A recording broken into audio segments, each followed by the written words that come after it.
दोस्तों ये बात मैं पिछले 2 वीडियो से लगातार बता रहा हूं कि गवर्नमेंट जॉब के एग्जाम में दक्षिण भारत के इतिहास से अच्छे खासे क्वेश्चन आते हैं।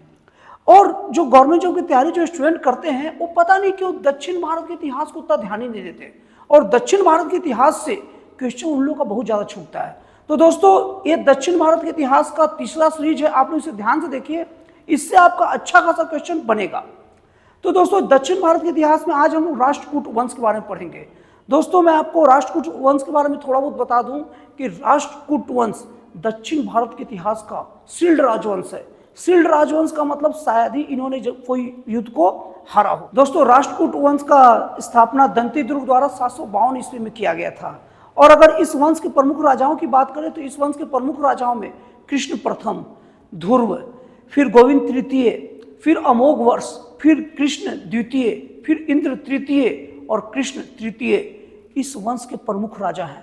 दोस्तों इन राजाओं के नाम को फिर से पॉज करिए, पीछे जाइए, याद करके रखिए, अपने दिमाग में बैठा लीजिए। इससे आपके कॉम्पिटिटिव एग्जामिनेशन में क्वेश्चन फंसेंगे, और आप चाहे पीएससी वगैरह की तैयारी करते हैं तो मेन से भी इसके क्वेश्चन फंसते हैं। दोस्तों एलोरा के प्रसिद्ध कैलाश मंदिर का निर्माण कृष्ण प्रथम ने कराया था। दोस्तों पॉइंट शुड बी नोटेड, इसको नोट करके रख लीजिए, अक्सर एग्जामिनेशन में फंसता है।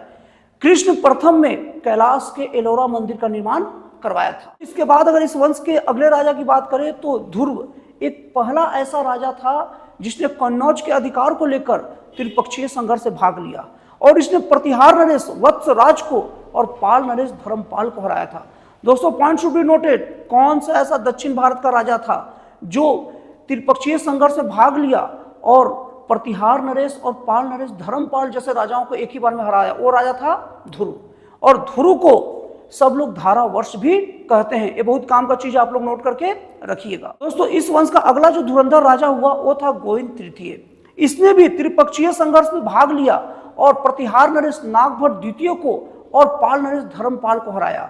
दोस्तों एक चीज का ध्यान दीजिएगा कि ध्रुव ने भी त्रिपक्षीय संघर्ष से भाग लिया था और गोविंद तृतीय ने भी त्रिपक्षीय संघर्ष से भाग लिया था, लेकिन दोनों में अंतर यह है कि ध्रुव पहला राजा था और उस वक्त प्रतिहार नरेश वत्सराज थे, और इस बार गोविंद तृतीय के समय प्रतिहार नरेश नागभट्ट द्वितीय है। और पाल नरेश की बात करें तो दोनों समय में पाल नरेश क्या थे?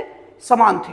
और दोस्तों गोविंद तृतीय ने पल्लव, पांडे और केरल के गंग की वंश के जो एक त्रिपक्षीय जो संघ था, समझौता था, उसको नष्ट किया था। ये बहुत बड़ी बात है गोविंद तृतीय के साथ, जो आप लोग नोटिस करके रखिएगा। तो राष्ट्रकूट वंश दक्षिण भारत का एक ऐसा वंश है जिसको प्रतापी राजाओं का वंश भी अगर मैं कह दूं ना तो गलत नहीं होगा। इसके बाद जो राजा की जो बात आती है वो अमोघ वर्ष राजा थे, और इन्होंने कविराज मार्ग की रचना स्वयं की, और आदि पुराण के रचनाकार जिनसेन इसके दरबार में रहते थे। और दोस्तों अमोघ वर्ष की सबसे खास बात यह है कि इन्होंने अपने प्राण का त्याग तुंगभद्रा नदी में समाधि लेकर किया। दोस्तों पॉइंट शुड बी नोटेड, कौन सा ऐसा राजा है जिन्होंने अपने प्राण को तुंगभद्रा नदी में त्यागा समाधि लेकर? वो है राजा अमोघ वर्ष, और वंश क्या है? राष्ट्रकूट वंश है। तो अगर अगला प्रतापी राजा की इस वंश की बात करें तो इंद्र तृतीय इनका अगला प्रतापी राजा हुआ, और इनके समय में अरब का निवासी अल मसूद भारत आया था। इसने राष्ट्रकूट राजाओं को उत्कृष्ट राजा कहा था, इस वंश को बहुत उत्कृष्ट वंश कहा था, और इस वंश का गुणगान करते करते वो नहीं थकता था। दोस्तों राष्ट्रकूट वंश के अंतिम महाराजा कृष्ण तृतीय हुए। इनके दरबार में कन्नड़ कवि पौंड्र रहते थे, जिन्होंने शांति पुराण की रचना की। दोस्तों इससे दो क्वेश्चन फंसता है। सबसे पहली बात यह है कि शांति पुराण की रचना किसने की? कन्नड़ कवि पौंड्र ने। और एक किसके दरबार में रहते थे? एक कृष्ण तृतीय के दरबार में रहते थे, और वंश क्या था? राष्ट्रकूट वंश। दोस्तों कहा जाता है कि कोई कितना भी शक्तिशाली क्यों न हो, जिसका शुरुआत होता है उसका अंत होता ही है।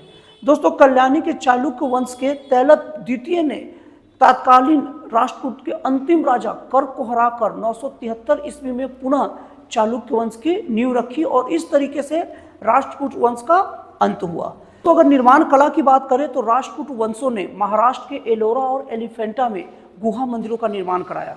इनकी संख्या 34 है, जिसमें 1 से लेकर 12 तक के मंदिर बौद्धों के लिए है, और 13 से लेकर 29 तक का मंदिर हिंदुओं के लिए है, और 30 से लेकर 34 तक का मंदिर जैनों के लिए है। दोस्तों इस संख्या को याद कर लीजिएगा, बड़ा काम का चीज बता रहा हूं। दोस्तों इसमें से गुफा संख्या 10 दोस्तों गुफा संख्या 10 कौन से धर्म से संबंधित है? अभी थोड़ा देर पहले बताया था कि 1 से 12 तक का जो गुफा है किससे संबंधित था? बौद्ध धर्म संबंधित। तो गुफा संख्या 10 को विश्वकर्मा गुफा कहते हैं और ये सबसे प्रसिद्ध गुफा है। तो दोस्तों इस तरीके से राष्ट्रकूट वंश का इतिहास संपूर्ण होता है। तो दोस्तों फिर मिलते हैं अगले वीडियो में एक जन कल्याणकारी और एक राष्ट्रवाद से प्रेरित नए विचारों के साथ।